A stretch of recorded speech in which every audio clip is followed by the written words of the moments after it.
E aí, pessoal, que é o Elias, professor de História de vocês. É, Hoje a gente vai dar continuidade à nossa discussão sobre o Renascimento. Então, essa é uma aula para o sétimo ano, tá?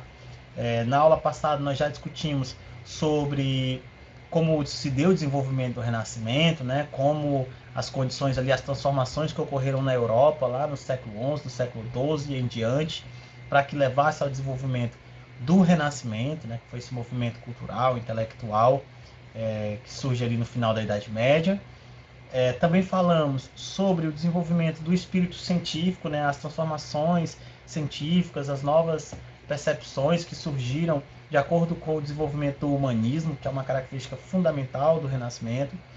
Comentamos sobre alguns dos principais artistas italianos, né, Leonardo da Vinci, Rafael Sanzio, Michelangelo e outros, que foi o local de maior evidência do Renascimento, né? A Itália foi, de certa forma, o berço do Renascimento.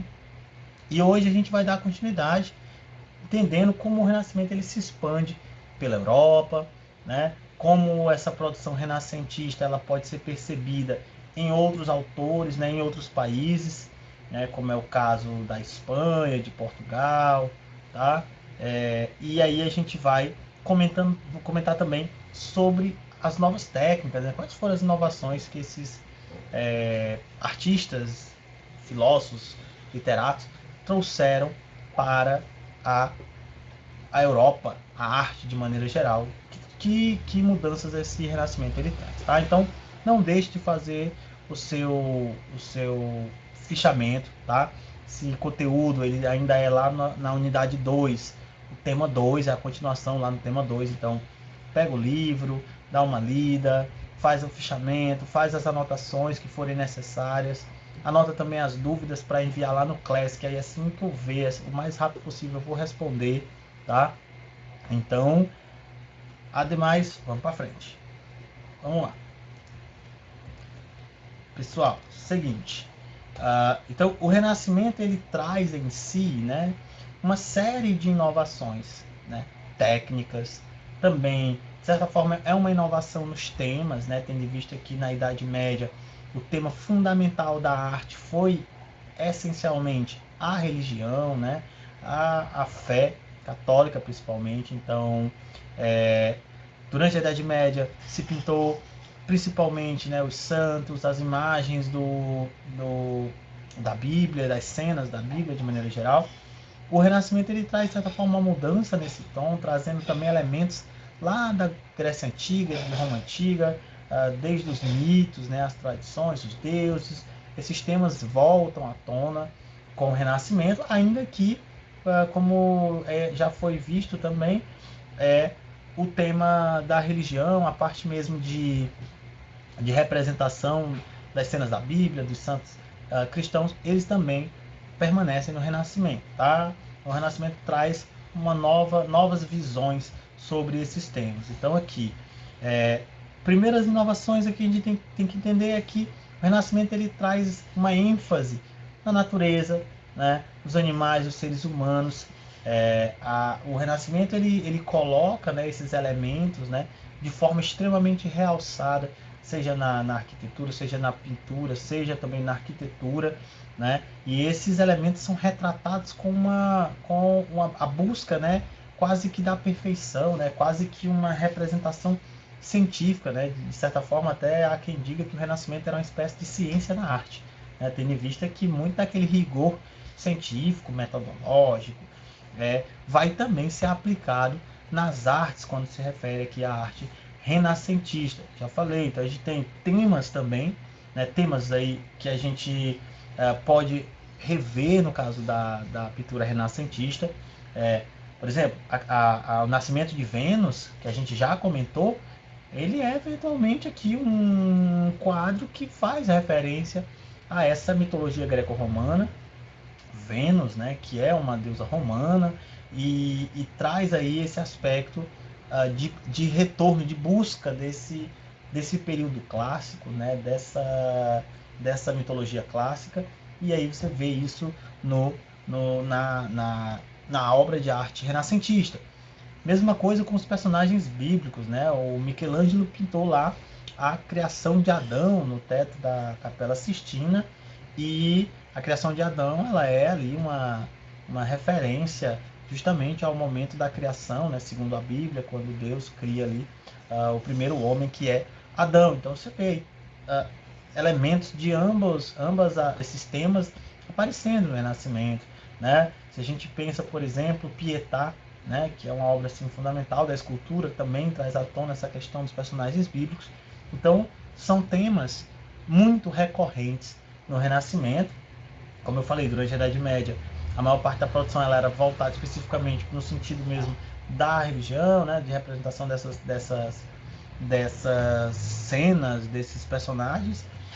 Mas com o Renascimento você tem aí a volta também desses elementos da cultura greco-romana, deuses, heróis e tal. Tá? Então, olha só, essa arte renascentista, os artistas eles buscaram, né, recriar a realidade, buscar a perfeição na representação das formas, né? Então, empregando para isso conhecimento de geometria e ótica, né? É aquilo que eu falei, né? É, é quase que uma ciência de fazer arte. Então, assim, eles vão pegar, sim, esses conhecimentos, né, do campo científico, do campo do estudo da óptica, e vão tentar aplicar esses conhecimentos na arte. Não é à toa que vai haver um contraste muito grande entre a arte renascentista e a arte medieval, né? Principalmente em decorrência desses conhecimentos aplicados nessa nova forma de fazer arte. E há duas técnicas fundamentais desse momento, são a aplicação da chamada perspectiva, que é quando o artista ele passa a desenhar a obra de forma que o espectador, que é aquele que está observando a obra, ele possa perceber as noções de profundidade dentro daquela obra, o que está mais próximo, o que está mais distante, né? Então essa perspectiva ela praticamente não existia ali na Idade Média. Ela era muito, de certa forma, pouco elaborada. Então até há algumas tentativas de aplicação dessa perspectiva, mas ela é muito pouco elaborada. Durante a Idade Média, essa noção de ângulos, de visão, de distância, ela não é muito fiel à realidade, né? Então é muito comum você ver lá nas pinturas medievais, uma casa que está ao fundo deveria ser menor, ela é maior do que o personagem que está na frente. Então há essas discrepâncias aí em relação a essa noção de perspectiva. E também a gente tem a chamada técnica de luz e sombra, né? Que é uma utilização contínua de cores claras, né? E fazendo o contraste com esse escuro, e dando a uma obra esse protagonismo que esse efeito causa. A gente vai comentar mais sobre esses efeitos. É importante entender, pessoal, que tudo isso, né, é uma consequência do desenvolvimento do humanismo, do desenvolvimento da ciência, da aliança entre humanismo, ciência e arte, e aí dá origem ao que a gente conhece como universalismo, né, que é justamente a ideia de que o ser humano ele é capaz de dar conta de basicamente todas as áreas, né?